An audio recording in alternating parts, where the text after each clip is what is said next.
Thank you for listening to this Podcast One production. Now available on Apple Podcasts, Podcast One, Spotify, and anywhere else you get your podcasts. There is a place that is spoken about only in whispers.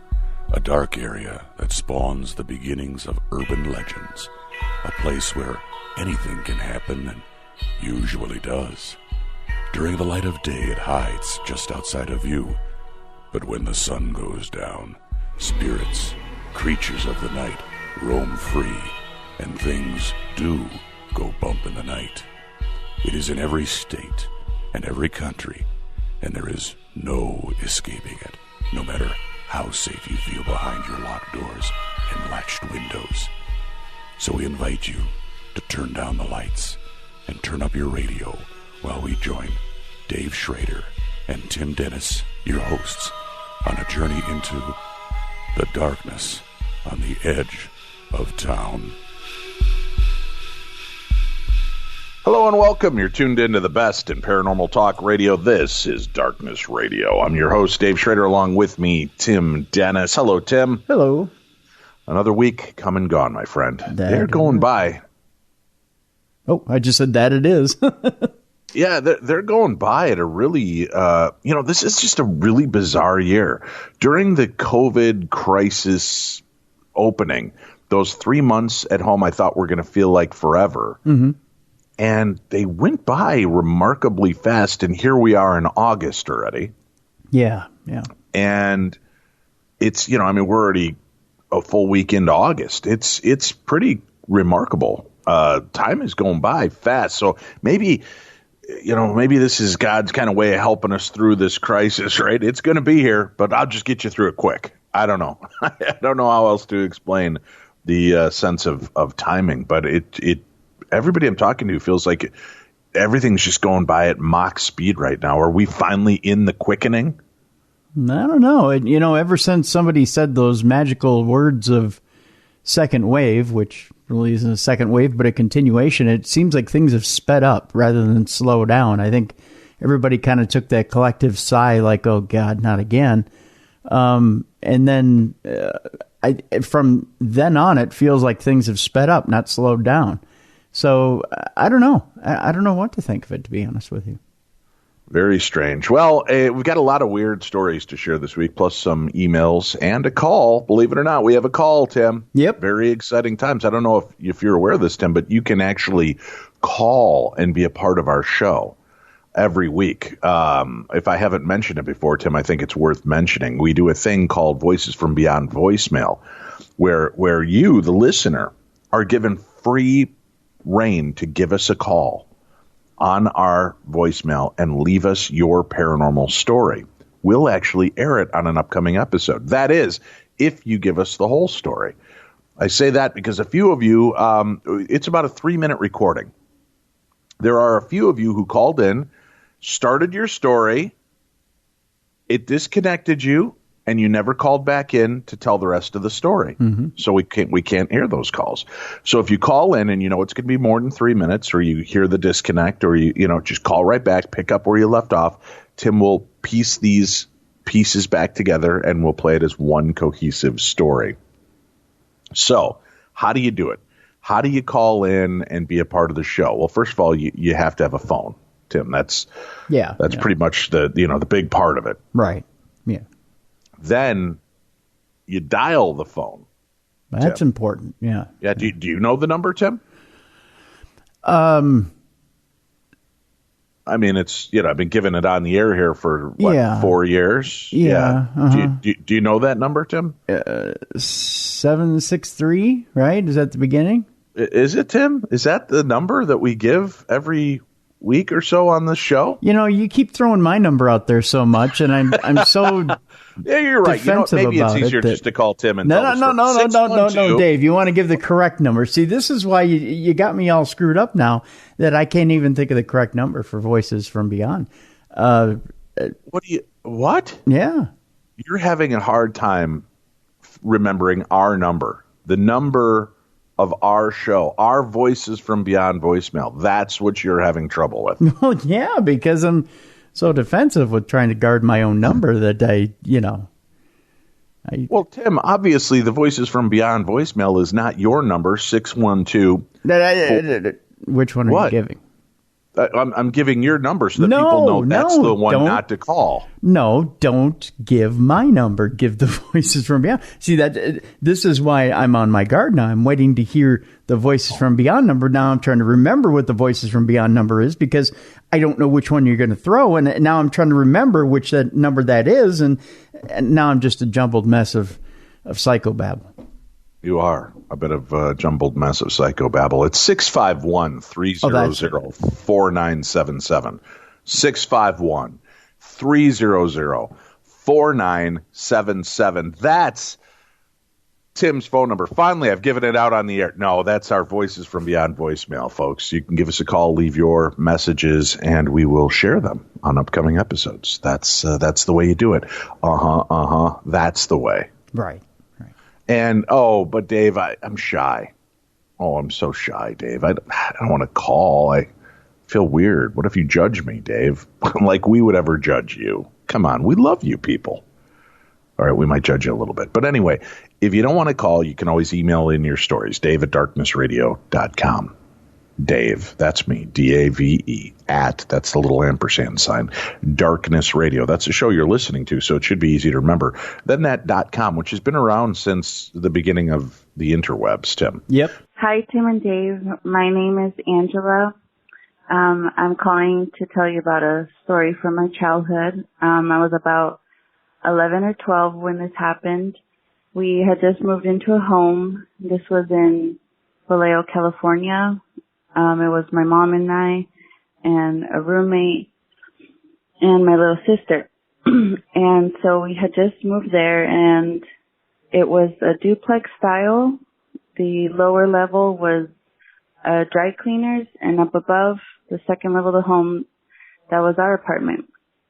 And so we started noticing that it just felt kind of weird, a weird environment, a little bit kind of chilly. You just get a feeling when something's not quite right. And so the first instant that happened to me, my room didn't have a regular door. It had a door with glass panels. So when I would open the door to go into my room, I could see my room. It would reflect off of the glass. And so one time I opened the door to go in, and on the left side of my room, I saw the reflection of a girl, and she had long black hair covering her face. She was wearing a nightgown, and I noticed that she didn't have shoes on. She was barefoot. And it was just a split second of her image up against my wall. And then when I turned and I reacted and I turned to that side of the room, there was nothing there. So I kind of blew it off as my imagination. Maybe I was just imagining things. My brain was imagining things. And then another night, I remember feeling particularly very tired, and it was unusual for me because even now I'm the kind of person that cannot go to sleep right away. It takes me a while to calm down and finally close my eyes and go to sleep. But this instant, I was feeling very groggy, very tired, and I just threw myself on the bed and I knocked out. And I don't remember anything about that night. I just fell asleep. So the next morning when I woke up, I noticed that I had a big fan because we did not have air conditioning in that house. So I just had a big fan right up against my bed the side of the bed where I would normally enter to lay down. So I thought that was kind of weird. And I went to ask my mom because she would be the only one who would go in my room. And I asked her, Mom, did you put the fan up against my bed? Did you turn it on? Did you think I needed air? And she said that, no, I did not go in your room. I didn't want to wake you up because I noticed that you were sleeping really heavily. So then that was the second instant, and I thought that was kind of weird.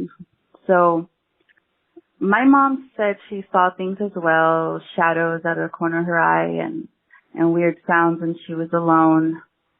But the last piece of evidence, when we finally were able to concur that it was haunted, I was watching my little sister one evening, and it was about 8 or 9. I don't remember where my mom was coming from, but she was outside, and I heard her car. So the living room window, we were able to see down the street where she parked her car. And I heard her car pull up. She got out of the car, and so I grabbed my sister. We looked out the window to wave at her. And so she said that, she saw me and my sister looking down at her, waving at her. And the other window, which was the kitchen window, she said she saw another face. She said it was a face of a girl looking down at her and smiling. And she noticed that the smile was very creepy. She kind of got a sense of, oh, you're home now. And so she thought it was kind of weird, but she thought that maybe the roommate that we had brought home a friend with a child, or she said it was so vivid to her, that the person was so vivid to her in the window that she just thought it was another human being. So, she goes upstairs. She asks us, who else is here? I saw someone at the window, and I tell her, no one's here. It's just us. We're alone. We were waiting for you. That's right. We looked out the window. We were anxious for someone to be home. And so, my mom just goes pale, white. She starts looking around the apartment. No one else is home. She checks every closet. No one's there. It was just my sister and I. So that's, we still talk about it today, that's something just unexplainable and very creepy. So after that and some other circumstances, we just moved out to another home. But that's my story. Thanks for listening. So it's pretty easy. What's my name? Dave. What's the name of the radio show? darknessradio.com. Although I did have an interesting conversation with a listener who didn't realize that we had flipped back to darknessradio.com. So don't take that for granted. I don't. Well, we've always been Darkness Radio Presents, and but it's just everybody knows us as Darkness Radio. So we're sticking with that. Our website has been up and running all along, darknessradio.com. You can find information about me, about Tim, about the Holzer Files, about our radio shows, True Crime Tuesday, Darkness Radio. You can find ways to email us, or if you want to, I don't know, you're bored and you've got some fancy paper and you want to write a handwritten note to us, you can email us. There's all kinds of ways to reach out to us and contact us on our website. But if you do want to send us an actual piece of mail, P.O. Box 22321. That's P.O. Box 22321. That's in Eagan, Eagan, Minnesota 55122. And you could send that piece of mail to Darkness Radio, attention Tim or attention Dave. And we do get those pieces of mail. So thank you. And I do appreciate all the cards we've gotten and the sweet little notes and messages. And the box of anthrax I forwarded right over to Tim's house. So he's going to open it up and figure out what to do with it. It's still kind of sitting there. Is it? Yeah. Shake it up. Maybe it's not anthrax. Shake it up and give it a sniff. Tell me if I'm wrong. I don't know. I can't tell from the pack. It was just kind of powdery, and it seemed weird. Yeah, I may let it sit there for a minute. Okay. Just in case. Our first story is an audio daily double, Tim. How exciting is that? It's been a while since we played some audio, and boy, do we have audio to play today. Yeah. Yep. The question of this article is this really the voice of Satan or an elaborate hoax? Let's go on and read it. An author has claimed that he captured the voice of Satan while conducting an electronic voice phenomenon session, Tim. That's right. It's EVP. So the question is this really the devil or just an elaborate hoax? Satan has been the subject of many movies, television shows, and books throughout the decades. The success of James Wan's Conjuring franchises enough to prove that the appetite for the supernatural is very real.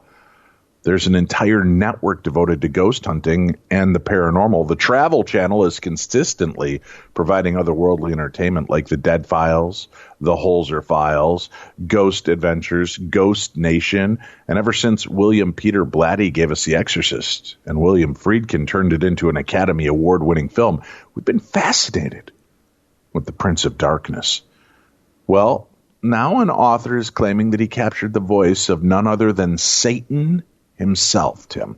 Loudwire has reported that Roderick Millington has included 21 EVPs of Beelzebub and demons in his latest book, The Devil's Playground. Millington claims that he was skeptical of those that believed in the devil. However, when he started looking into the subject, he may have bitten off just a little bit more than he could proverbially chew. The clip of the Dark One that he has on tape is trying to convince him to come into the fire, come to me, hoping to pique Roderick's interest into joining him in hell. For those who believe in the paranormal, the thought of interacting with a being from another realm could be terrifying. We actually have that piece of audio. This isn't a joke. This isn't one of my Rolf the Dog impersonations. But here's the EVP that Millington managed to capture, where he claims to have conversed with Lucifer himself. Go ahead and play that for us, Tim.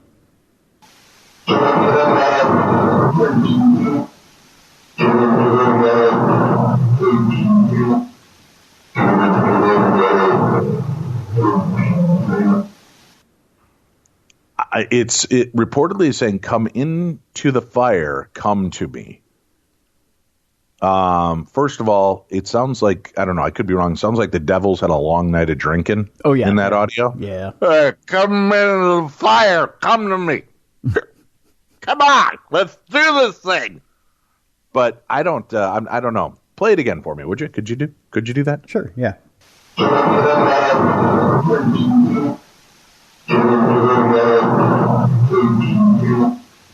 I think he said, come into the fire, bring Tim too. No, I could. I think it's because I'm pretty sure. Listen to it. Well, okay. Yeah, come into the fire, bring Tim too. No. Here, one more time. Mm-hmm. Yeah, he does. He says, No. Bring Tim too. No, I think he said, bring your boy Blue, like from Blue's Clues. I think what it is he's using Peter Frampton's old talk box. Yeah, he's playing guitar, obviously. Yeah. No, I'm pretty sure he said, come to the fire, bring Tim too. No, it's bring my boy Blue. No, from Blue's Clues. Don't even hear anything close to that. Yeah, bring my boy Blue. Oh. Yeah. So the voice of the devil has been captured on EVP, and he sounds like he's in a drunk tin can, and he wants Tim to join him in the fire. No, not me. I'm here to judge, Tim. If that's how he wants to spend the weekend. We really have nothing in common, he and I. I personally hate hot weather. That's why I live in Minnesota. Right, but you love s'mores and weenie roasts, and what better place to do it, Tim? Yeah, but come to the fire and bring Tim too.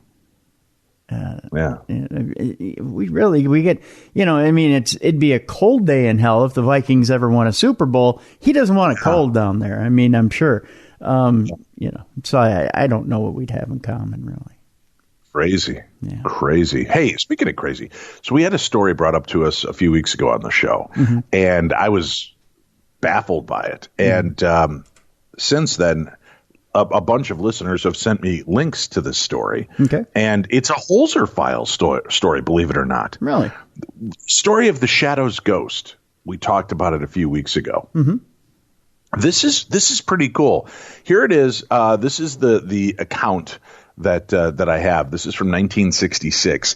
In New York City, New York, USA, there is a 3-story brick house in the popular neighborhood of Greenwich Village that is on our most tour lists of haunted places in the city, located at 12 Gay Street. The building was likely constructed back in 1827 and is one of the older houses in the neighborhood of New York. It had a lively history, with many well-known and influential people having lived in it. And rumor has it, at least one has never left. As far as the known facts of the matter, the first recorded notes on the house's unusual side were published in 1966 by Hans Holzer in his book, Yankee Ghosts. In case you don't know who Hans Holzer is by now, folks, he was the ghost hunter in the United States back in the 60s and 70s, and he was a very popular guest on TV shows. Holzer's books detailing his investigations into hauntings and psychic powers, they sold abnormally well, largely because Holzer just plain knew how to tell a good story. So it should be no surprise that many of Holzer's investigations continue to be reported by new authors on spooky phenomena to this day. Even though it's now often forgotten, Holzer was the person who first brought the matters to national attention. Such is the story of the Ghost of Gay Street, as Holzer dubbed the haunting in his book. Holzer was introduced to the occupants of the house at the time, Frank Paris and Ted Lewis. That was in May of 1963.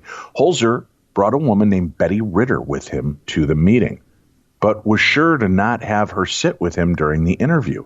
Her job was to get psychic impressions of the house and the people, so Holzer wanted to keep her uninformed about everything as much as possible to avoid influencing her take on the haunting. He hadn't even told her the address of the house previous to their visit. Now, Paris and Lewis had also invited an older lady by the name of Alice May Hall and another man identified as Richard X to join the group. Hall had experienced some of the strange things in the house, Tim. Presumably, Richard X was just visiting with Hall, as he isn't recorded as having said anything during the entire interview. Now, Paris and Lewis had bought the property in 1956. Paris described a number of odd things that had occurred since. The basement of the house has been converted into a workshop and a puppet theater. Both men were puppeteers. One night at 3 a.m., when both Paris and Lewis were working late, Paris suddenly became aware of a strong odor, that of violets. The reaction on their black spaniel showed Paris that the dog smelled the sudden odor as well. But Lewis didn't at all. It was a repeating behavior, Paris reported, was the sound of people walking up and down the stairs. That's a noise that only happened at night, and which they had investigated multiple times, all to no avail. Now, at one point, both Paris and Lewis were away for a trip, and a guest was watching the house for them. When they returned, their guest asked, "Say, who are all these people going up and down the stairs?" Apparently, he had heard the people on the stairs as well, but had thought the noise was somehow coming from the house next door, which he thought might be connected. But it wasn't. Now, Ms. Hall explained that she was visiting the house in February, just 2 months earlier, and had been sitting in the very same room that Hans Holzer was in now, a living room on the second floor, when she looked over at the entranceway to see a man standing there. He was wearing evening clothes with an Inverness cape and had dark hair. She saw him quite plainly. It was just dusk, with still some light outside. Hall turned to tell Paris about the man, and the man was gone. Paris didn't believe her at the time, but about a week later, at dawn, Paris also saw the man Hall had described. The man's face was obscured by the shadows of the hallway, but he was wearing the evening clothes and cape, as well as a hat this time. Both Hall and Paris stated that the man was young and had sparkling eyes. The dog had gone up to the figure to greet him. That's how solid this figure was, Tim. The dog to acknowledge this person standing in their home.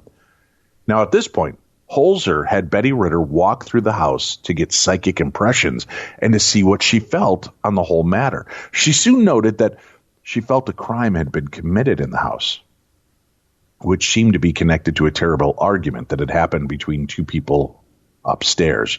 She also described a gambling den, opium smokers, and a language she just couldn't understand. And this was associated with a man named Meng. Now, in the basement, Ritter acted possessed for a few minutes, mumbling the name Emile twice. She stated that a woman had been decapitated in the house and that her bones were still there somewhere. As they went back upstairs, Ritter said she saw documents with government seals on them and felt that someone named Mary Ellen had lived in the house, and before them, some well-known government officials named Wilkins or Wilkinson. Ritter hadn't been told that Paris and Lewis had bought the house from a real estate broker named Mary Ellen Strunsky, who lived there previous to them. Holzer discovered after the visit that a former New York mayor named Jimmy Walker had owned the house. One of his many loves was said to have stayed there, and strangely, records related to the house at that time have gone missing at the Hall of Records. In an attempt to get Ritter to go back downstairs to find the bones, it got nowhere. She was overwhelmed by impressions of tragedy and urged them to stop. Now, other bits of information that Holzer turned up after the visit was that a sculptor appeared to have owned the house after Mayor Walker, possibly before the 1930s. This man had built a trap door in the ground floor, likely over a hidden liquor cabinet. This was because alcohol was illegal in the United States between 1920 and 1933. So many people had clever ways of hiding a good drink. Now, on a last note, Holzer was unable to find any evidence of an opium den having been in the house, but given its age, it's not impossible. So with that, an implied crime and strange smells, sounds, and apparitions reported, Holzer closed his accounting of the ghost of Gay Street. But that's not where the story ends, Tim. Okay. Believe it or not, all of that high weirdness, 9 years later, gets a lot weirder. This is the aspect of the shadow. Now, on July 5th, 1975, a staff writer for a small press magazine about pulp fiction got incredibly lucky. The writer was Will Murray for Duende magazine, and he had scored an interview at a New York comic art convention with the prolific author Walter Gibson, better known at the time as Maxwell Grant, writer of over 280 pulp novels featuring the detective/superhero known as the Shadow. Are you familiar with the Shadow, Tim? Yes, I am. For those of you children out there that are not, it is more than just a bad Alec Baldwin movie. The Shadow was a really well-known radio show and set of pulp books and an amazing character, Lamont Cranston. And that's where the old term, the who knows what evil lurks in the hearts of men, the shadow knows, right? And then it'd be followed by that wicked kind of laugh. Well, the word prolific is actually inadequate to kind of explain how much Gibson wrote. He was known to work on multiple stories at once on different typewriters, wandering back and forth as he had the next set of ideas for each story. He would also type until his fingers were swollen and sometimes bleeding, and produced on average from 1931 to 1949 2 full Shadow novels a month, Tim. Wow, that's pretty prolific. That's huge. 1931 to 1949, he would write 2 novels a month, along with other writing projects related and not. Apparently, for many years, he was the sole writer for the entire Shadow magazine, which was always included the main Shadow novel and several short stories by differing authors. Gibson had a list of names he liked to use. In addition, Gibson was a professional stage magician, and he had an interest in weird topics that often added flavor to his stories. Well, in 1975, Gibson was 79 years old, but still impressed Murray with his clarity and knowledge on many things. And during this interview, Gibson had a small but odd sidetrack from a larger topic that he was discussing. And these are the quotes. "I remember talking with Ed Burkholder. He and I had an apartment together down in the Village for a couple of years. That's the apartment that's supposed to be haunted now, 12 Gay Street. Hans Holzer said it's haunted. People see a man in evening clothes moving in and out, but that was where I wrote The Last Shadow. And what they're seeing is Lamont Cranston. They're seeing what we call an after-image psychic projection, not a ghost. Now, Ed Burkholder was a staff writer at Street and Smith, the publishers of Shadow magazine, and Lamont Cranston was the Shadow's secret identity in the novels. He was a wealthy playboy, well-connected with high society. So essentially, Gibson claimed that the ghost of Gay Street was a figment of his own imagination that was later being seen by the residents. So this is a tulpa, Tim, that has taken full form from a fictional character. Pretty cool. When the interview was published in 1976, Murray added some notes to this extraordinary claim. Gibson, he said, did not believe in ghosts at all, but he did believe in psychic powers, a popular borderline topic, of course, in the 1970s. And this is why Gibson felt that a psychic projection was the cause of the apparition seen in the house. The figure's features had been described in Holzer's account as obscured by the shadows of the hallway, and that it had shining eyes, all of which struck Gibson as similar to how he envisioned the character of Lamont Cranston in all the novels that he wrote. Murray also added that in Tibetan lore, there is a being known as a tulpa, which is a living being created by the concentrated focus of an individual, and then speculated that Gibson's unique focus on his writing may have created such a being. This all ignored, of course, the fact that other phenomena were also reported in the haunting. Did Gibson's imagination create the sound of people on the stairs or the smell of violets? In addition, the figure that Gibson thought was his creation had only been reported twice, and just 2 months before Holzer investigated. Why wasn't it seen in the 17 years previous? So while it's possible that Gibson had lived at 12 Gay Street as a renter, there would be fewer records of his being there. There was no particular reason to believe his claim for the origin of the ghost was true, especially since Gibson had suggested it 9 years after Holzer's story had been published. But Gibson's claim was picked up by a high-profile publication, and therefore the story spread, and it changed. So to me, that's pretty insane. I mean, you've got this amazing claim, Tim, of paranormal activity, which is awesome unto itself, right? Right. Then you get the fact that this creature, this shadow character, that this author wrote 2 books on a month for years and lived there for a period of time. Was this a thought form projection of the shadow? Was this Lamont Cranston or a tulpa version? Well, if he was putting so much energy into his work for so long, and you think if you put so much energy into a work of fiction for so long, and you're literally and figuratively making that come to life,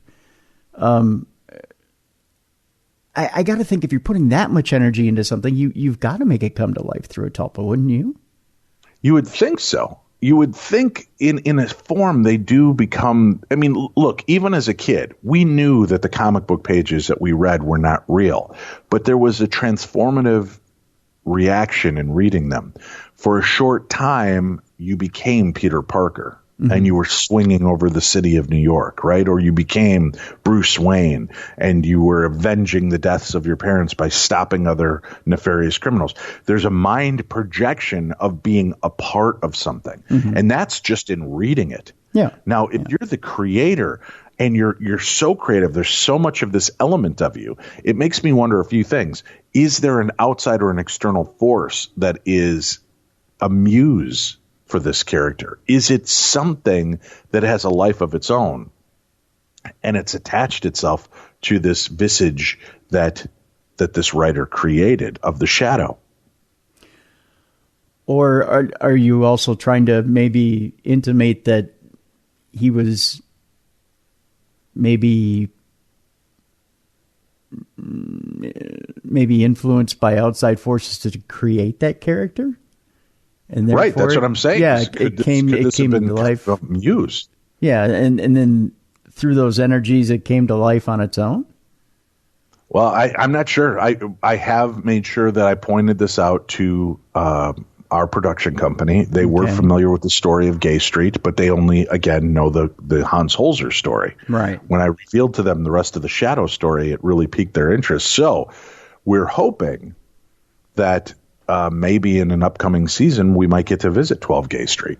Oh, that'd be really cool. Yeah. Yeah. So that one I'm psyched about because I love the Shadow character. I used to listen to those old time tapes, the old radio shows. Yep. And the Shadow and the Lone Ranger were like two of my all time favorites. Yeah. Oh, yeah. But it'll be great to get in there. And I've got to tell you, Tim, this season we are wrapping up.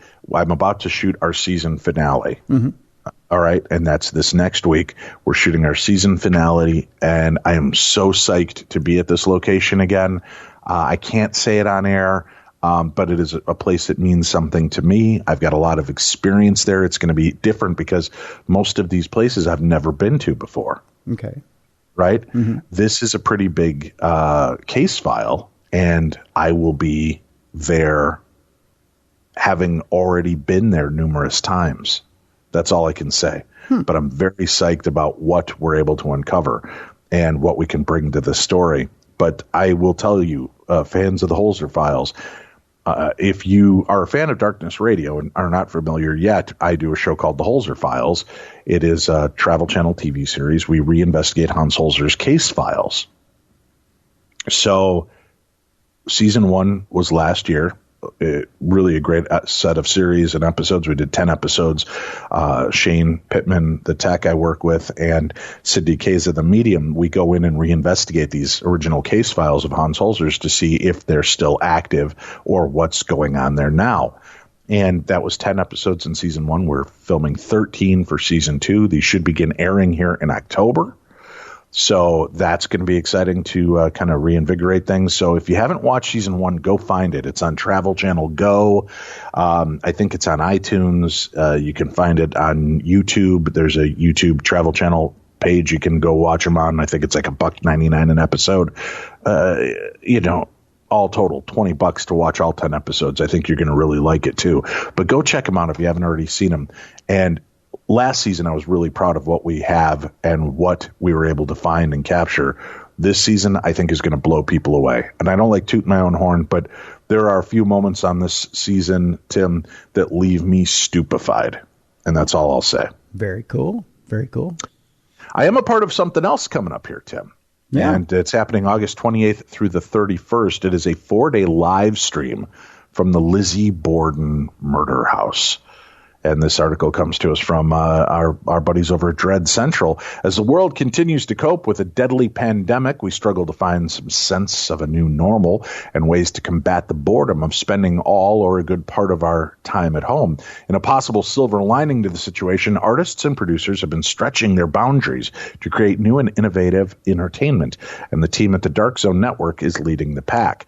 Following the smash success of the first-of-its-kind live streaming event at the Real Conjuring House, the Dark Zone Network is now proud to present a brand-new worldwide interactive live streaming event starting August 28th from the notorious double murder scene, the Lizzie Borden House in Fall River, Massachusetts.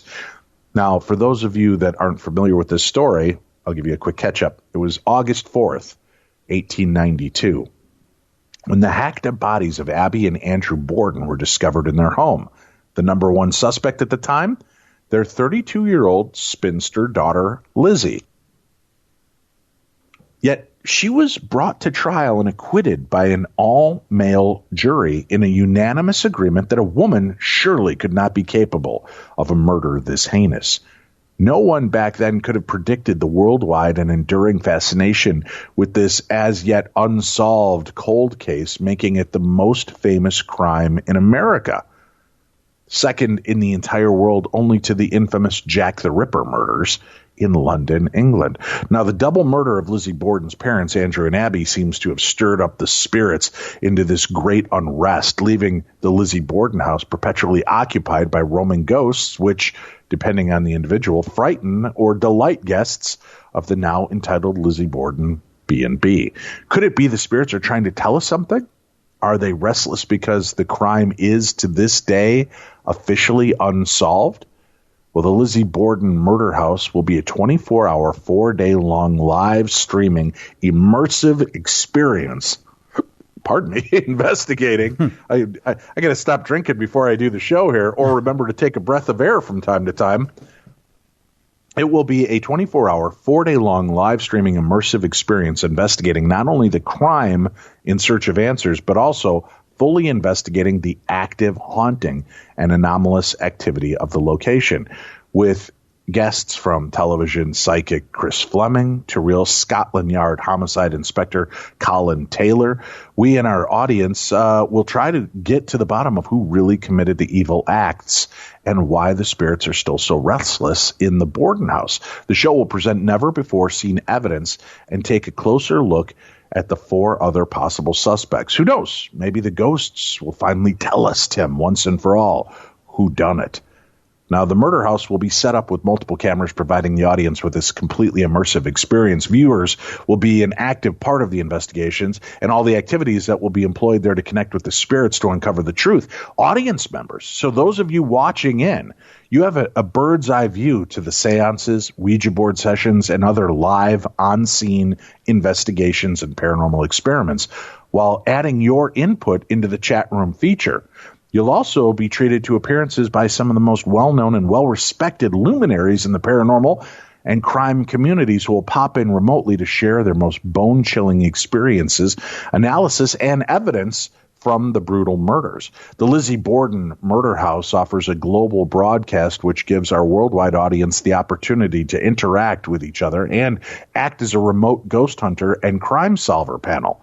The feed runs 24 hours a day, enabling viewers to monitor these multiple cameras, watching for strange anomalies, and to share their potential evidence. The Lizzie Borden Murder House can be viewed exclusively on the world's first and only paranormal-themed OTT platform, the Dark Zone Network, which you can find at thedarkzone.tv. thedarkzone.tv. And I'll put that link on today's program so you can find it. The Dark Zone Network is a one-stop shop for all things paranormal. And in addition to being the premier hub for paranormal-themed content, it's also a community where enthusiasts from all over the world can congregate. Dark Zone is the first in the world to provide a global audience with unprecedented real-time access.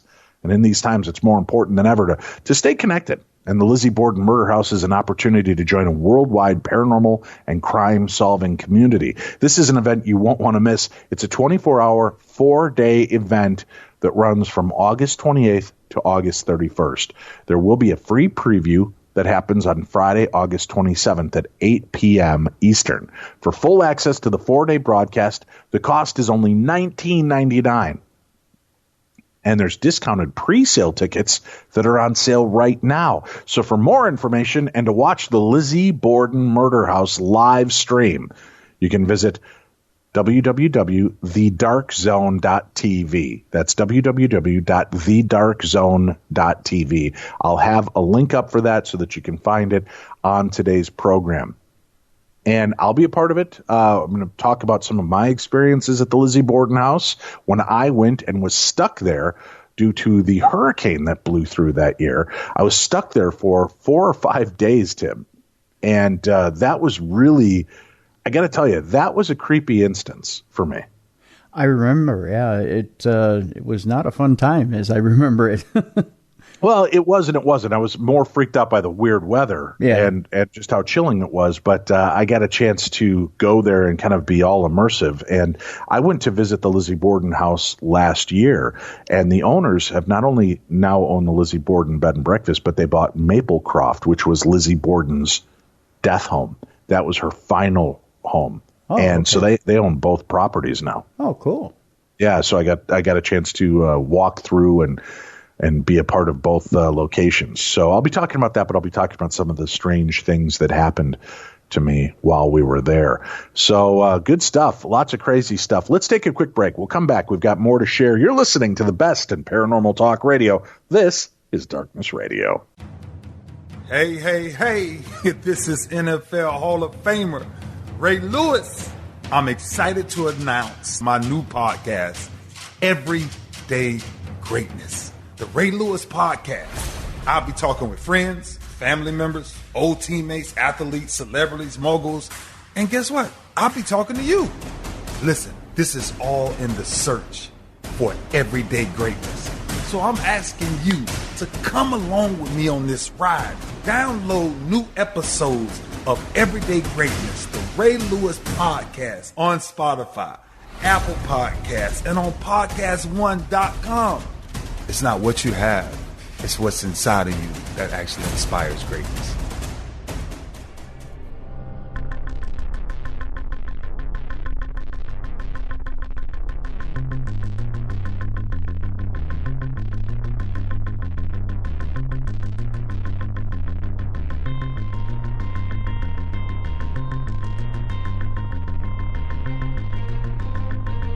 Welcome back to the program. This is Darkness Radio. Nessie fans, brace yourselves, because a huge, mysterious skeleton on a Scottish beach is sending the online rumor mill into overdrive, Tim. Uh-oh. Loch Ness Monster fans and conspiracy theorists may want to avert their gaze as a giant, rotten carcass has washed ashore on a beach in Aberdeen, Scotland, fueling widespread rumors of Nessie's demise. The mysterious and gigantic remains washed ashore after Storm Sierra lashed Scotland with 90-mile-per-hour winds. A photo of the grisly creature's remains were uploaded by Fubar News. Now that makes me question it just by the name Fubar. Yeah. It may not be the most reputable source, but hey. No, but it is cool. And it triggered a slew of conjecture, comedy, and some conspiracy theories. The massive vertebrae and what appeared to be two protruding bones pointing outwards at one end of the creature led many to think that Scotland's legendary Loch Ness Monster's body may have finally been found. Nessie just couldn't adapt to saltwater, wrote Emma Louise Boland. Some referenced cult classic films like Tremors and David Lynch's Dune, while others were convinced it was a massive saltwater crocodile or the tentacle of a giant octopus, though their tongue may have been firmly in their cheek with that latter guess, Tim. Others were content that it was, in fact, the rarely seen deep-sea haggis. But the majority settled on the remains belonging to either that of a whale or a large dolphin. As the dead Nessie rumors, there is still no proof that the creature existed in the first place, despite the fact that there were 18 official sightings back in 2019, and quite a few, including an amazing photograph already in 2020. Now, last year, scientists in New Zealand suggested the monster could, in fact, just be a giant eel, Tim. It seems strange to me because they're saying that scientists in New Zealand stated that last year. Our New Zealand friends, I think that was already brought up like 20 years ago. Yeah. It's been out there for a while. But it's good to catch it up. I hear in their movie theaters, they got that new E.T. movie finally coming in over there, Tim. It's a brand new shiny movie, Dave. Yeah. E.T., I say. Yeah, Tim. Brand new. It's an old movie. Brand new shiny movie, Dave. It's just now out in theaters. I'm looking forward to this brand new star, Drew Barrymore, doing some big things in the... She's a cute little girl. I wonder what she's going to be like as an adult. No idea. Hopefully she grows up to have a nice career in front of her, and hope so. Hope for big things for her. She's so cute and wholesome. I've got to guess she gives up acting altogether to become a nun. I think so. I think, well, she'll have a nice little run in there, a good, wholesome kid, and never get into any trouble, and then just retire to become a nun. I think that'd be a good. Yeah, probably not. I will say this, Tim. I do love all the movies she's done with Adam Sandler, and I didn't realize this, but they did a movie every decade. They did one in the 90s, one in the 2000s, one in the 2010s.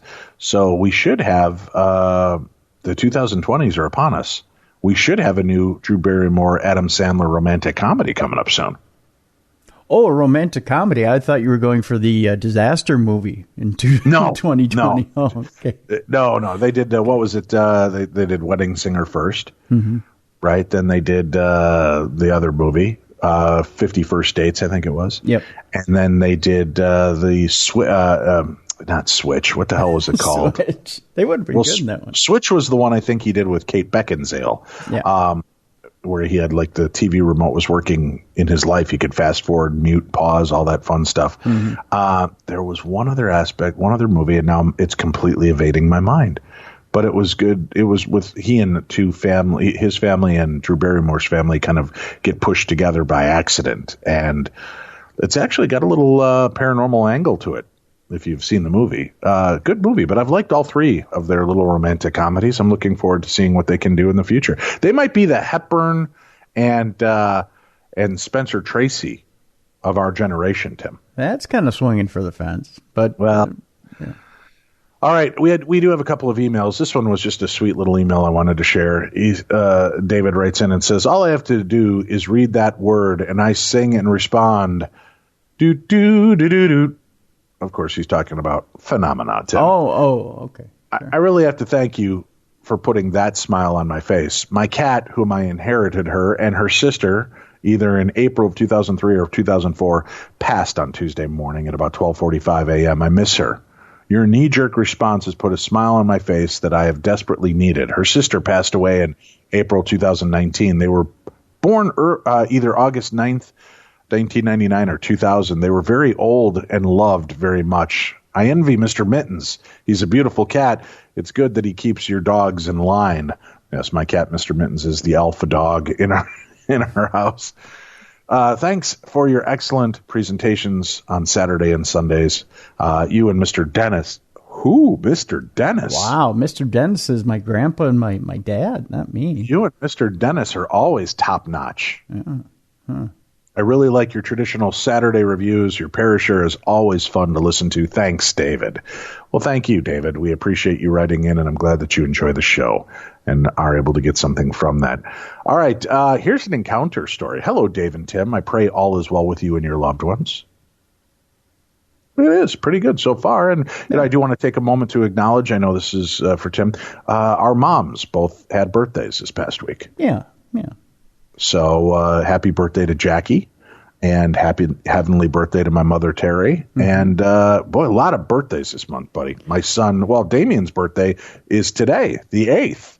Yeah. And as is our good friend Jeff Belanger. Yep.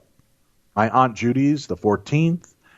You're coming up in the month. My wife's coming up in the month. My brother-in-law, he had his on the 6th August. as well. Yeah. Obviously, August is a booming month for babies, Tim. Yep. My sister Colleen is on the 23rd. Yeah. It's crazy. Yep. And our good friend Guy, who actually wrote the score, the theme for Darkness Radio. Yeah, he's on the 25th. Yeah. See? So quite a month. Anyway, I go back. I have a story I'm hoping you'll allow me to share. Well, of course we will. That's why we call it Parashare. Mm-hmm. My husband is an avid daily listener of your show. He has always had high interest in alien abduction stories, movies, ancient alien astronauts, and sites with alien history. I think it stems from a childhood memory. He's shared an account of going on a long car ride as a child with his parents. His father pulled over to catch a few hours of sleep. My husband vividly remembers the car shaking and a bright light engulfing the car to a blinding point. He tried to wake his parents unsuccessfully. Next thing he remembers is waking up and the family is back on the road. He asked his parents about the light the night before, and they remember nothing. And they simply brush off his questions. I share that little history because I've come to think it may mean something. Over our 3 decades of marriage, yes, he has had the fascination obsession at times with all things alien, but the more sobering point is he often wakes up having vivid dreams of being taken, vivid to the point of marks on his hands and body that mimic the dream. Several times a year he wakes with a laser straight red line starting at his abdomen, running the full length of his torso. I find this the most curious. The bruises and small nicks in his hands I've credited to balled up, tense fists gripping tightly because of the intense dream. I've given his dream recitals no credit beyond crazy dreams, fed by a mind filled with alien stories, breeding ground for fitful sleeping. Well, I've since changed my mind. About a year ago, I woke to my husband yelling and struggling to fight off an attacker. I fell asleep, stomach down. My face is toward him, and I could see a tall, slender being with large eyes doing things to my struggling husband. I fight with all my strength to make it stop. I cannot. I cannot move. I cannot make a sound. All I can do is watch and listen in horror as my husband is fighting for his life. A bright light flashes, and I'm rendered blind. I draw in a gasping breath as if I had been held underwater to the point of passing out and let up at the very last second. I also feel a powerful jolt as if my heart has just been shocked back into working. I'm panting and weak, and the room slowly comes into focus. My husband and I are in the room alone. It looks as it always does in the middle of the night. I'm not confused or disoriented at this moment. My mind is clear, the event vivid. This happened. But there my husband sleeps, even breath tucked under his bedding. On shaking legs, I make my way to the bathroom. I look around the room and out the bedroom door. I check down the hall and even walk in closet. I close the closet door. I close and lock the bedroom and bathroom door. I hesitate and think, I'm being dumb. I tell myself it was just a dream, but a stronger voice in my heart says, no, this was real. I start to second guess myself and feel silly. What will my husband think if he wakes to find I've locked us into our bedroom? And I decide I don't care. I wake moments before he does. I move to the doors and unlock them. With embarrassment, I start to explain why his lunatic wife has locked all the doors. He listens silently to my whole dream with a pale, concerned face. Because he, too, had the exact same dream. His body had the long, straight line the length of his torso. After that, I took pictures of the marks he was woken up with. I erased them at some point. He woke with a long, straight line this week. Pretending it never happened is easier. We have only told 2 people about it. What can we do anyway? This is not a story to share. This is not a story to share if you want to stay respectable and employed. Sorry, I froze myself for a second there. Oh, too late. If it's not one I can share. I can't say exactly why I'm sharing it with you, especially after so much time. There's nothing you can do about it.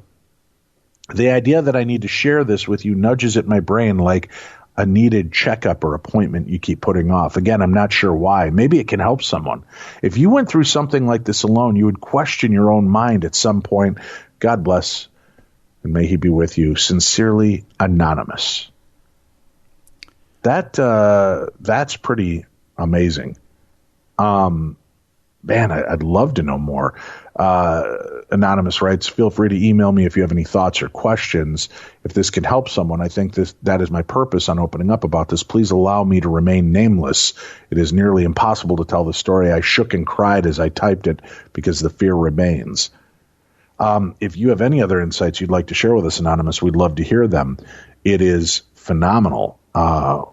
What a remarkable story overall. I wish I had an answer. I don't know. I mean, it sounds like a classic abduction scenario. I almost disagree with the point that there's nothing you can do about it, though. Because through sharing your story and through talking with your story with other survivors of people who have been visited, I think not only does it form a support group and help you get through that experience, but it also, you'd be surprised when you share your story with other people who have gone through the same experience, how they have their ways of dealing with what they've been through and how they can share how they get through that experience with you and how you learn to cope and adapt. I think she's meaning more along the lines of there's nothing we can do to stop. Oh, to stop. Well, yeah. But see, I'm getting to that point, and that being there have been people who have seemed to not stop it on their own, but through whatever it is they've done, the visitations have stopped. Do you know what I mean? Yeah.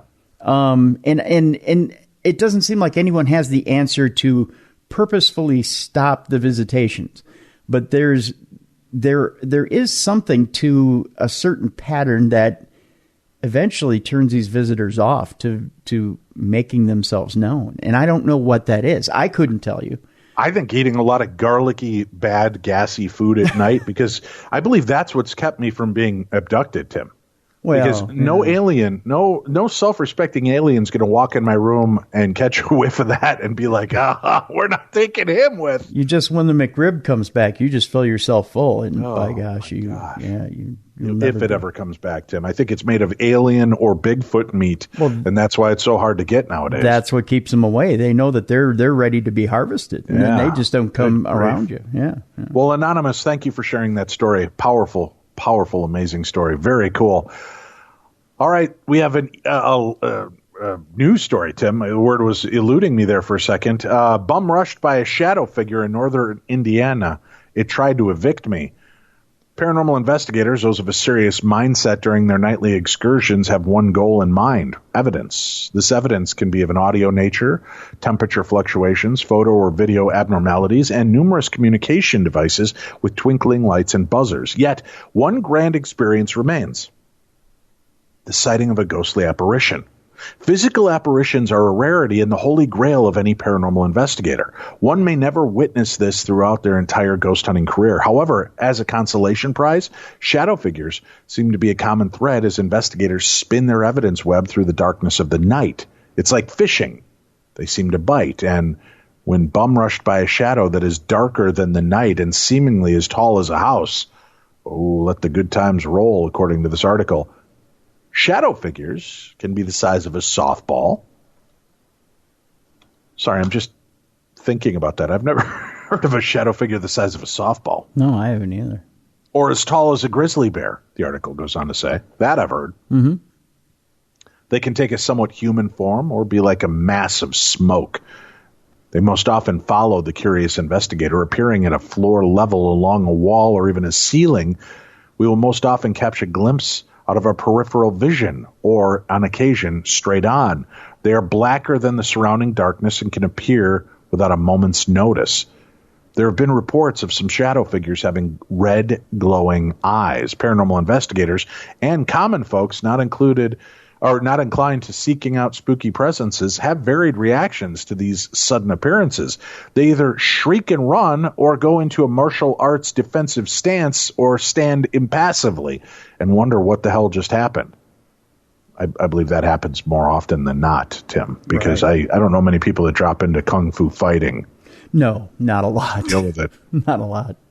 Now, according to the author of this article, Rick Hinton, he says, I had my first experience with one in the former Oddfellows Hall in a northern Indiana location. In the second floor hallway, a thick, tall shadow appeared at the far end and literally erupted into a bum rush from one end to the other in a nanosecond, passing through me and then disappearing like a whisper. I reacted, going into a defensive stance with my fists held up in the air. I held my ground, feeling that whatever it was wanted to evict me from the building. It didn't evict me that night, and I have returned to that location many times since without a repeat of this occurrence. Some say I'm stubborn.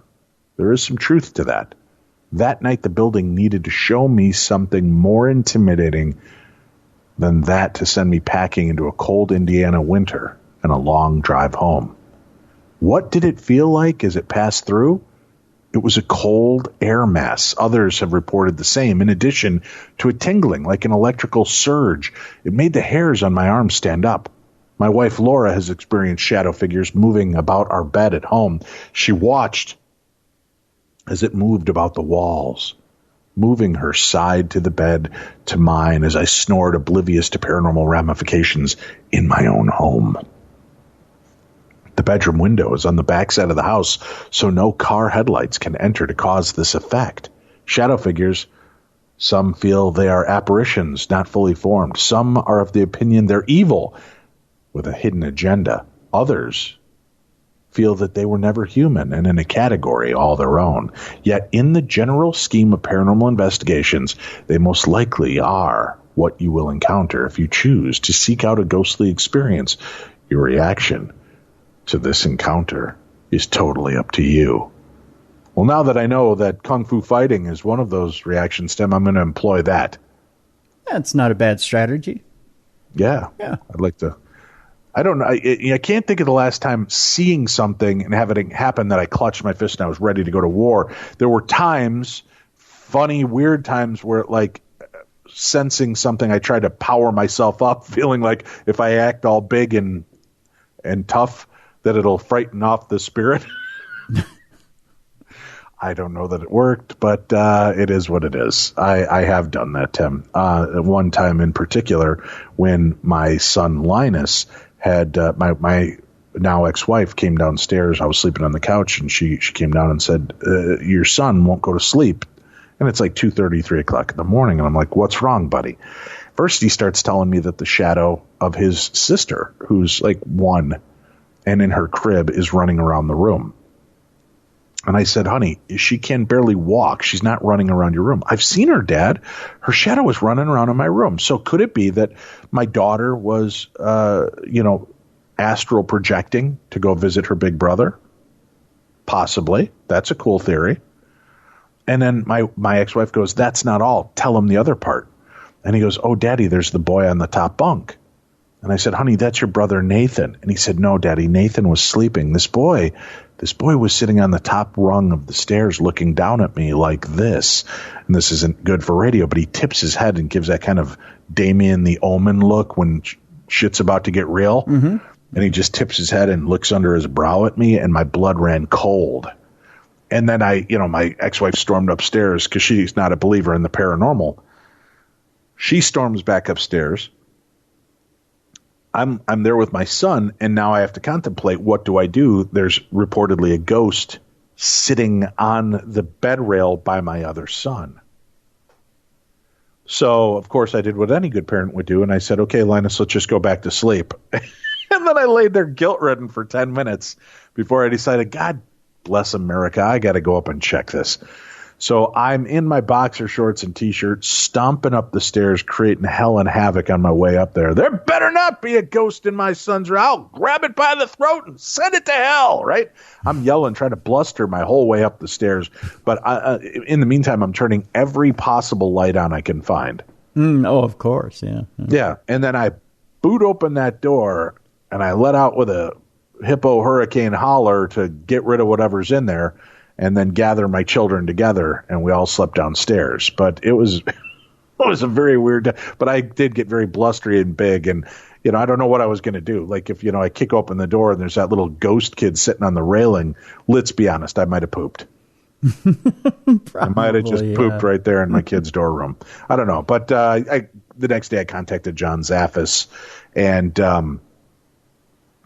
we had a little conversation, and he gave me some tips on how to clear and what to do, and took it very seriously, thankfully. John's always been a very gracious man when it comes to that. And I went through and cleared the home, lifted the mattresses in my kids' rooms, sprinkled holy water in the form of a cross while doing prayers, and then I lifted the bed itself and then put a cross on the floor underneath the bed. He was giving me some really interesting stories and ways to deal with it. He's like, he goes, this is going to sound weird, Dave, but put a cross of holy water under the bed on the floor so that if anything's coming up through the floor towards your kids, this should stop him.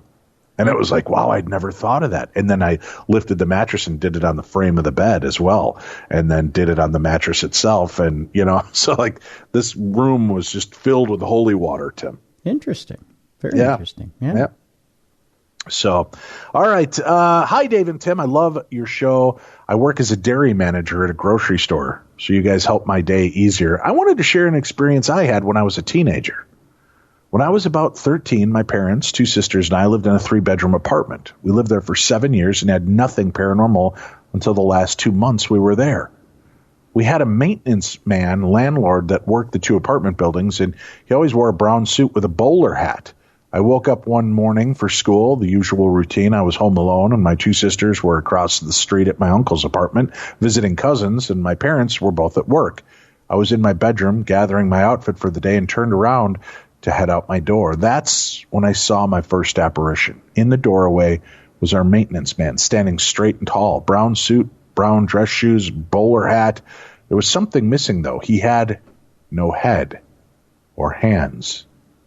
He was just floating clothes. I gasped in horror, and out of stupidity and fear, I guess, I ran towards it, and it disappeared by the time I got to my doorway. I ran down the hall to the front door and looked back. There was no one there but a bunch of wispy smoke, like someone had just smoked a cigarette. I called my sisters and had them come back over so I could finish getting ready. I was shooken up the entire school day. It was even worse when I came home and explained to my mom what I saw.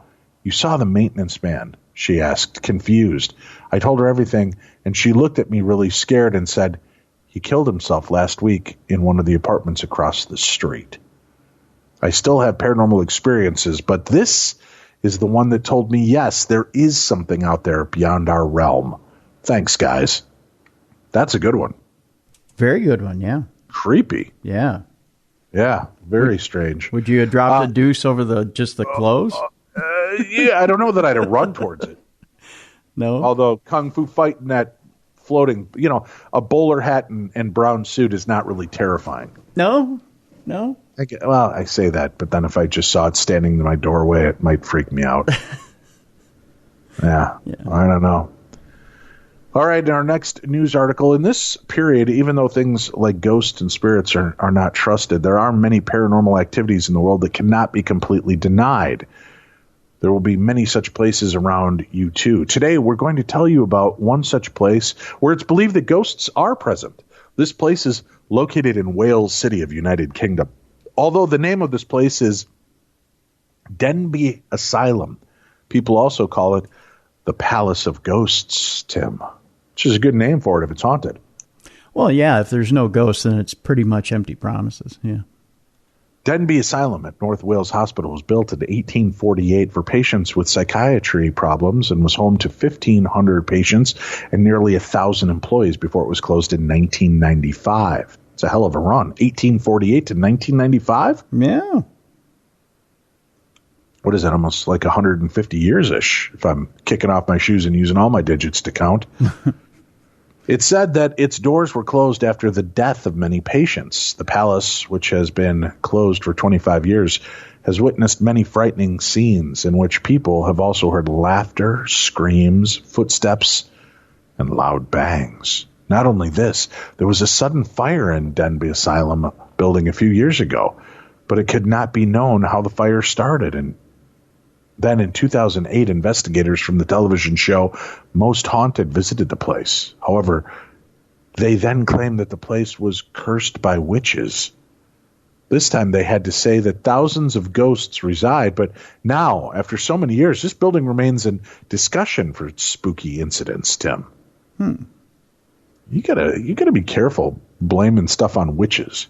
Yeah, you gotta watch where you're throwing that around. Yeah, it's real easy to do that because it's Hollywood, but I know a bunch of witches who wouldn't like that at all. Yeah. Mysterious and strange lights have appeared over Arizona, and according to this article, the report is chilling, Tim. If you believe in all things paranormal and extraterrestrial, get ready to be spooked. UFO sightings in Arizona are so frequent, and there are thousands of entries for events that happen in the state. One of the most recent ones is super chilling, Tim. Not just chilling, but super chilling. Uh-oh. The National UFO Reporting Center, or NUFORC, Tim. NUFORC, N-U-F-O-R-C. Fork, you say. Yeah. Is dedicated to the collection and dissemination of objective UFO data. And based on its findings, Arizona is one of the top states with the most unidentified flying object sightings. You'd be surprised at what some of these detailed accounts say, from fireball-shaped lights and spheres to bright diamond-shaped objects. There's a variety of unexplained events. One of the more recent events was posted on July 23rd of 2020. The sighting took place in Tonopah, with the eyewitnesses describing a fireball with small fireballs beside it, Tim. At first, they thought it was a meteor. However, the report continued to say that the balls of light did not disappear or impact land. This is where it gets creepy. What we saw was the object become a fire in the sky, and it moved like a snake. The report explained that the lights contracted and then expanded a few times before disappearing and then reappearing not even 10 seconds later. A total of 8 lights were seen, and the duration of the event lasted around 1 minute in total. It ended with the eyewitness writing, "It was exciting to see, but later on some effing, I'm sorry, this is poorly written, so it was an F exclamation point EAR. So I thought the F exclamation point was, effing. Oh, it's yeah. not. Yeah, it was just poorly written. In the end, with the witness writing, "It was exciting to see, but later on some fear kicked in." So far, the NUFORC has recorded 10 accounts from Arizona residents in July alone, Tim. some of which occurred right in the valley. According to the account report, on July 12, 2020, a bullet-shaped craft was traveling from east to west with a blue-purple contrail coming off the top and bottom of it. The eyewitness said that about 10 seconds later, a helicopter came from the east, flying west as if in pursuit, but just way too slow. According to this, it seems like a scene right out of Independence Day. There are no explanations as to what Arizonians have seen, but since the state is one of the top extraterrestrial hotspots in the U.S., there's no telling what else people may encounter. Well, Arizona's making a big claim, Tim, saying they're the UFO hotspot. Mm-hmm. But Idaho said, oh, big deal. First UFOs, now Bigfoot. Idaho's among the top states for more paranormal sightings, Tim. It's kind of becoming like a Sharks and a Jets of the paranormal community. Okay. Last month, Idaho was named the top spot in the United States for sightings of unidentified flying objects. Somebody forgot to tell Arizona that. But it turns out UFOs aren't the only paranormal entity being spotted in the Gem State. According to an analysis by satelliteinternet.com, Idaho is one of the top places for Bigfoot sightings in the country. The company last month researched UFO sightings to try to determine if satellite internet equipment was being mistaken for UFOs, which it frequently is. Last week, satelliteinternet.com released a similar rating, this time for Sasquatch sightings. We dug into the reports from the Bigfoot Field Researchers Organization and compared it against state population data to see where people have the best chance of befriending a Bigfoot, the company analysis said. The Bigfoot Researchers Organization has 93 reports of Bigfoot encounters in Idaho, meaning for every 100,000 people in Idaho, about 5 of them have seen or heard a Squatch. That per capita rate earned Idaho 4th place in the ranking of the most Bigfoot sightings. Of course, it's not a perfect metric. When satelliteinternet.com was measuring UFO sightings, it pared the results down to the last 18 months. However, reports on the Bigfoot Field Researchers Organization website date back as late as the 1960s, which make the results a little less precise. Using that data, satelliteinternet.com named Washington the top state, not the stop state, Tim. It named Washington the top state in the country for Bigfoot sightings, with nearly 9 sightings per 100,000 people. That makes sense given the state's long history with the hairy cryptid. Oregon came in 2nd place with 6 sightings per capita, and West Virginia took 3rd place with 5.8 sightings per capita. Now, North Idaho's Boner County. What? Sorry. 8-year-old boy in me just never goes away. North Idaho's Boner County appears to be the state's Sasquatch hotspot. Boner County is a hotspot for Sasquatch, Tim. I see. 18 of Idaho's 93 sightings were reported there, including one from February of 2020 in which a logger hears long, roaring howls on the same property tracks that had been discovered. Valley County has 13 of the state's reports, including one from November 2018 on the Tamarack Resort property. But Boner County, Tim. Yeah. I know it's probably Bonner, B-O-N-N-E-R, but Boner is the word that came to mind first. Now, if you want to catch a glimpse of Bigfoot, you'll have to head out to the Treasure Valley. The Bigfoot Field Researchers Organization has no record of sightings in Ada or Canyon counties, though the elusive creature has reportedly been seen several times in Boise National Forest. While it's definitely up for debate as to whether there's a Bigfoot-like being in Idaho, our state is home to one of the foremost experts on Bigfoot, Idaho State University's Professor Jeff Meldrum, who teaches anatomy and anthropology, has published a book on Sasquatch, and continues to research non-human hominid species. Tim. Huh.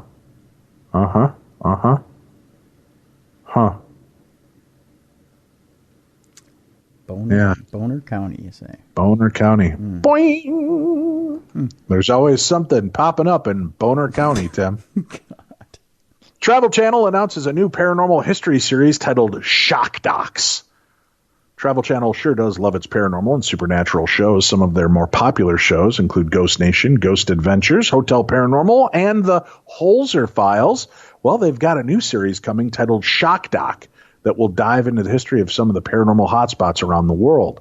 Instead of centering on people investigating these hotspots to uncover new evidence, this new show will look back at the history of these locations. It's a concept that I'm totally on board with. When talking about the series, Matthew Butler, general manager, Travel Channel, shared, Travel Channel fans have an insatiable appetite for the classic cases that even the paranormal investigators revere. In these shockumentaries, we start at the beginning and explore why these places and cases remain the most famous and the most haunted in the country. Each installment of Travel Channel's Shock Docs goes into the heart of a true American horror story. I don't know why I said horror story. Because it's scary. And a peek into history. We travel across the country and uncover the best documented paranormal encounters. Tales recorded on video and audio that capture the raw terror of an encounter. An encounter with evil. The first episode of the series will explore Ed and Lorraine Warren. The episode is called Devil's Road, the true story of Ed and Lorraine Warren. And in it, audiences will learn about how, during the 70s and 80s, the Warrens made numerous appearances on television talking about their cases and spreading the word about the paranormal and preternatural worlds that exist all around us. Their life's mission to prove the existence of good and evil, God and the devil. Along the way, they pioneered many techniques still used in the field today, including audio and visual recording devices, advanced electromagnetic devices, and even produced their own television show. This 2-hour special features interviews with their daughter and son-in-law, Judy and Tony Spera, who share never-before broadcast audio of Ed conducting interviews for the Bridgeport, Connecticut poltergeist case, and rare video of the Warrens helping a young woman coming under demonic possession. Tony also is granted the production access to the catalog of footage from his television series, Seekers of the Supernatural. It includes many hours of Ed and Lorraine discussing their work with Tony. The new series launches on Monday, September 7th at 9 p.m. Eastern. Additional shock docs on the slate will delve into the true life hauntings of the Amityville Horror House and the exorcism of Roland Doe. And Roland Doe is, of course, a fake name, but it is the case that the movie and the book The Exorcist were based on, Tim. Oh, yeah, right. Exciting times. Yeah. All right, Tim, our next Parashare story starts off, hello, Dave and Tim. That's polite enough. Yep. This happened to my husband. I always like to sneak behind my husband and scare him. That's not much of a paranormal story, Tim. No, and not good if you're a heart patient. Never good. Oh, you're right. But there's more. Okay. One night, while he was in the kitchen packing his lunch for the next workday, I sneaked behind him and scared him. I laughed and told him I'm going to bed. My husband turned off all the lights in the apartment, sat on a chair in front of the TV playing games on his PS4 online with his friends. Probably about in 30 minutes, he then heard like someone jumped and sat on the couch. He thought it was one of our kids sneaking out of bed. He quickly turned around, but there was no one there. So he went back to playing games, and then he felt something gently tap his ankle. He looked down and saw my kid's basketball by his feet. It was impossible how it rolled to him because the basketball wasn't anywhere close to him. Also, the basketball was by his leg that was facing towards the kitchen. When he walked back from the kitchen to sit in the chair, the basketball wasn't even there or around the chair. He thought someone was playing a trick on him, and later went to check our kids in their rooms and me to see if I was trying to scare him again. But everyone was fast asleep. He told his friends he's going to bed and turn off the TV and came to bed.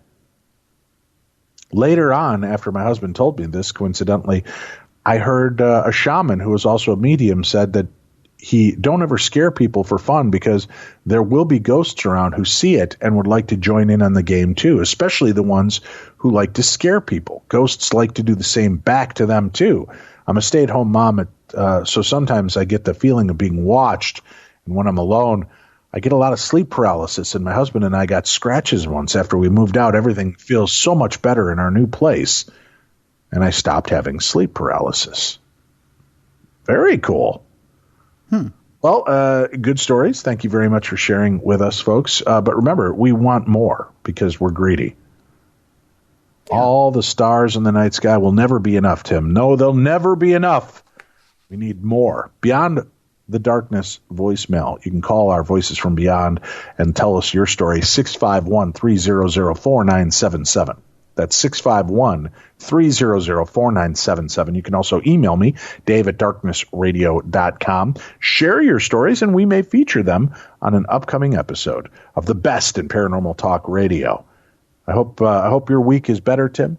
Yeah. I know I'll be filming our season finale of the Holzer Files this coming week. I'm excited about that. We'll be back Tuesday with a brand new True Crime Tuesday that's going to it's a different one. That's for sure, Tim. Yeah. And then next weekend, we'll be back with more of the best in paranormal talk radio. More of the best in darkness radio. Every weekend, you'll find us. And I can tell you this. Things are changing. Good things are coming, folks. And we should have the final answer here within the next couple of weeks. So as soon as we are able to tell you, we will. Stay tuned for that. Thank you for tuning in and being a part of our show and part of our world. We'll be back again with you next week right here on Darkness Radio.